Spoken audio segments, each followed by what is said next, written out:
मुंबईत पाऊस सुरू झाला की BMCच्या कारभाराचे धिंडवडे कसे निघतात हे तुम्हाला माहीतच असेल. पण यावेळी जे घडलं ते पाहून तुमच्या डोळ्यांवर विश्वास बसणार नाही.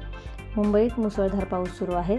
रस्त्यांवर पाणी साचलंय. अशातच परिस्थितीची पाहणी करण्यासाठी स्वतः मुंबईचे महापौर आणि महानगरपालिकेचे मोठे अधिकारी रस्त्यावर उतरले. सगळेजण चालत होते, पाहणी करत होते, कॅमेरे सुरू होते आणि अचानक काही सेकंदातच एक भयंकर घटना घडली.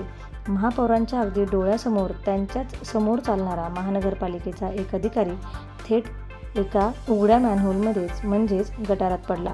होय, ज्यांनी मुंबईकरांना खड्डे आणि उघड्या गटारांपासून वाचवायचं तेच स्वतः उघड्या गटारात पडले. विचार करा, जर साहेबांची ही अवस्था आहे तर सामान्य मुंबईकरांचं काय? प्रशासनाच्या ढिसाळ कारभाराचा हा संतापजनक व्हिडिओ सध्या वाऱ्यासारखा व्हायरल होतोय. तुम्हाला काय वाटतं? मुंबईच्या या अवस्थेला जबाबदार कोण? कमेंट करून नक्की सांगा आणि हा व्हिडिओ शेअर करा. नवनवीन बातम्यांच्या अपडेट्स सर्वात आधी मिळवण्यासाठी आमच्या मराठी न्यूज लाईव्ह या चॅनलला सबस्क्राईब करा व बेल आयकॉनला हिट करायला विसरू नका.